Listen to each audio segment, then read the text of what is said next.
Alo, ha, seni qarzing bor edi mendan, ha, bo'ldi, kechdim o'shandan.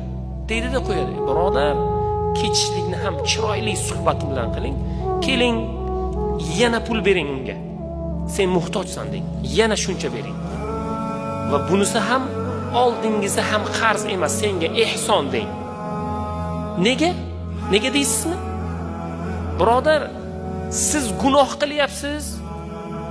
To'g'rimi?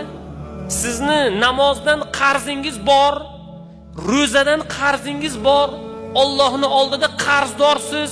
Qarzni to'lamay turib yana Alloh beryapti-ku sizga. Biz qarzdorga yana pul berishligimiz kerak desak nega deydi? Qanday nega?